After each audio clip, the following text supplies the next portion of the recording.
Hi, I'm Lana Cooper, and if I don't take a dump at least twice a day, I get really cranky. And today, we're going to be talking about why people have midlife crises and what you can do to make yours a good one. Let's go. So I've given a lot of thought to this. Why do we have midlife crises? I think the biggest reason is regret. More so regret not of the things that you did, but rather the things that you didn't do. It's a different type of regret and a different type of, I'm not where I should be, that you feel when you're in your 20s or 30s. That mad rush to get that high-paying job, that job title that you can splash all over LinkedIn, the trophy spouse, the car, the house. Usually by the time you have a midlife crisis, you've checked off several of those boxes, but it also comes with the regret of, I thought this would be more fun. I thought I would enjoy all of this more, because it's a lot of work to maintain these things, to stay in that job that pays well, to maintain your house, to put your kids through college if you have them. A lot of times it feels like there's all this stuff that you wanted to do and there's never enough time to do it, or you thought you would have done some of it by now, but it just becomes a relentless cycle of staying on top of things. And a lot of times it feels like your brain is this big bowl of Chex Mix.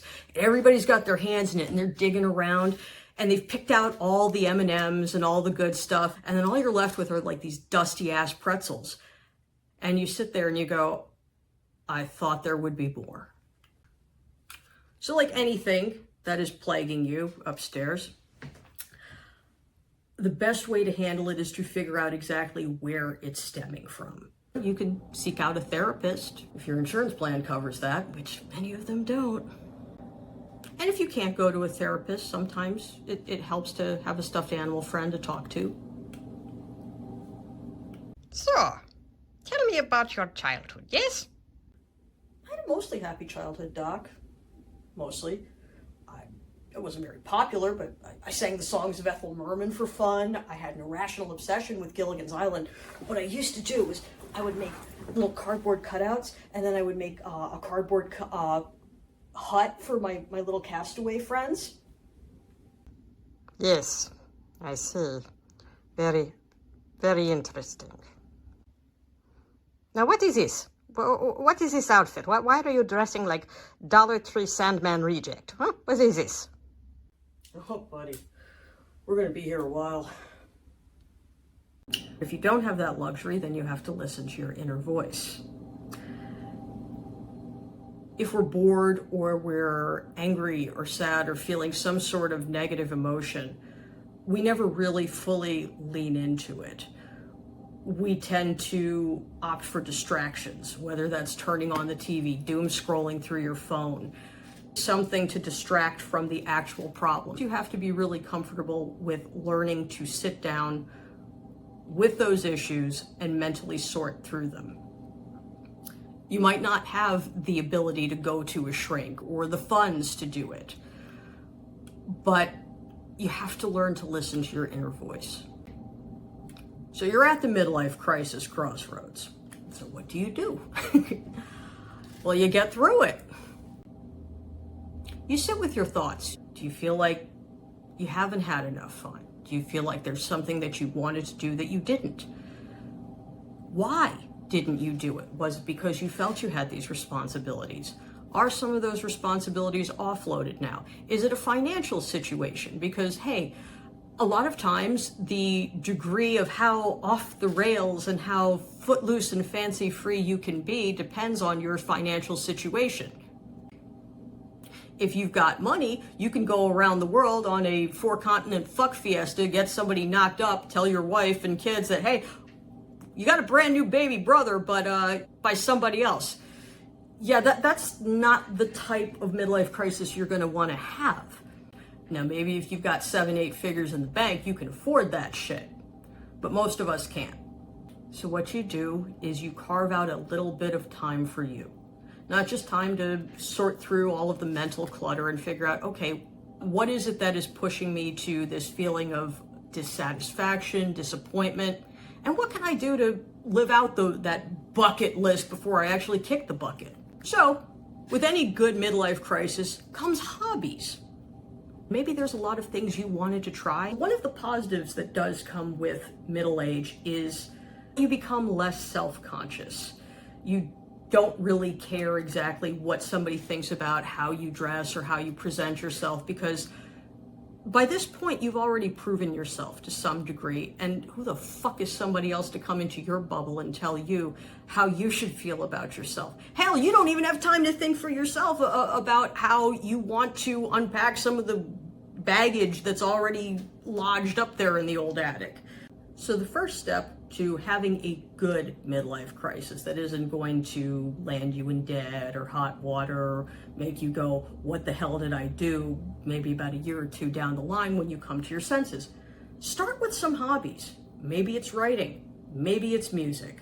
Maybe it's going to the gym, taking up yoga, taking up pole dancing, whatever you want to do. So whatever hobby you decide to take up, whether that's knitting, crocheting, photography, there are so many things that you can do that have a low barrier of entry, lower cost, lower emotional toll, depending on how invested you are.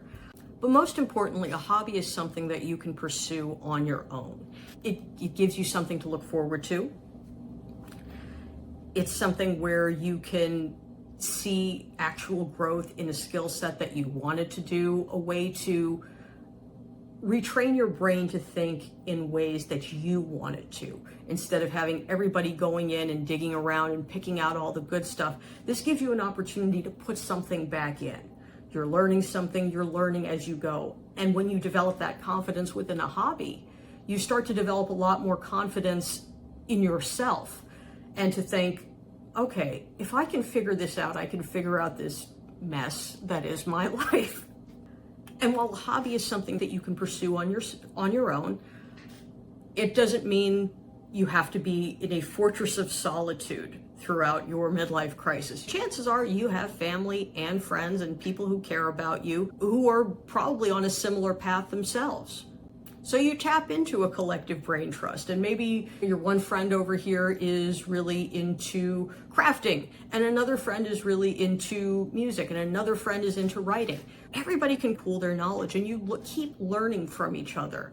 And it's nice to see other people out there doing things, and it really helps you feel better. So a hobby should be fun. And what you need to do when you're starting something is to set realistic expectations. What is possible? What is possible due to maybe physical limitations? Look, in our 40s and 50s and beyond, we've all racked up some sort of a fun injury or other. So what's possible? If you've got a bum knee, it's going to be a little tricky gliding around the floor in high heels. So there's that. Maybe there's financial constraints. Maybe there's time constraints. And maybe there's a learning curve. So you have to be kind to yourself and also set realistic expectations.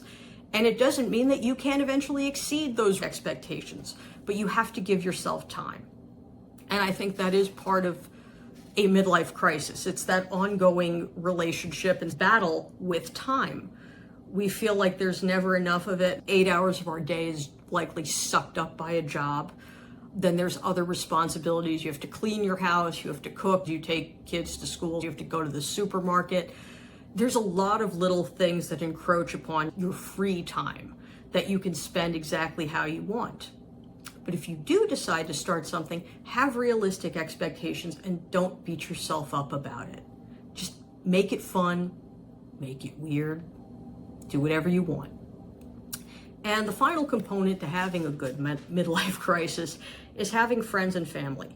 Yes, a hobby is great. It gives you something that helps you build confidence in yourself and to maybe even restore some confidence you lost along the way, because life will beat you up. But having friends, having family members, having people in your life who care about you and that you care about them, it's a blessing. It is. I know that sounds so cheesy, very live, laugh, love. And no, there is no fucking live, laugh, love shit in this house. I'm lucky enough to have people that I've been friends with, close with for 20, 30 years. When people stick around for 20, 30 years and you remain a part of each other's lives, that means there's something there. There's trust, there is love, there is companionship, and there's respect. Even when you're busting balls with your friends, like, hey, is that a new bra that you got? Your tits look less saggy this week. Nice job.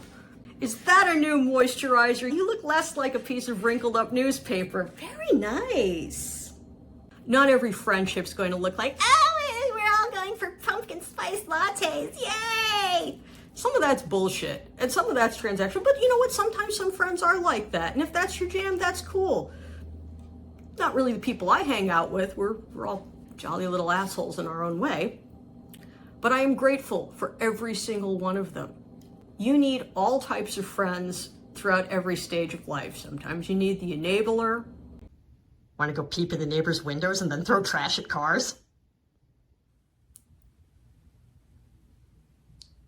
Sometimes you have the person who pushes you out of your comfort zone and gets you to do things that you might not normally do. Let's do some shots! Suck 'em down, Slick. Come on. Come on. Take a shot.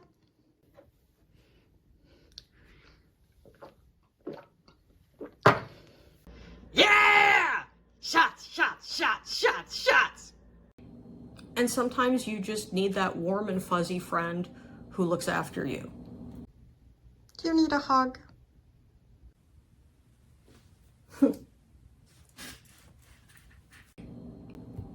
And vice versa, because you have to pay that forward too. Anyway, having people who you can trust, even if you're not dropping your emotional baggage or telling them, wow, you know, I'm really going through it. There's something's off. It's hard to be vulnerable, even with people that you do trust.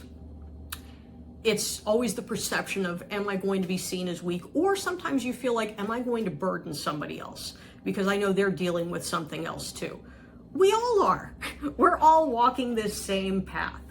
Albeit it takes a different form, it takes a slightly different winding route, but everybody deals with feelings of self-doubt, with regret for the things that they didn't do, and a desire to still want to make the most of that time and to enjoy it. And maybe your friends and your family are at different stages in their life. The weird thing about midlife is that you're at this strange stage where you're often the advice giver to younger people or others, and you might happily help them navigate the pitfalls of life. It's a nice temporary distraction, and obviously you want other people to have things a lot more easy than you had it, and yet at the same time you still feel like, I don't have all the answers.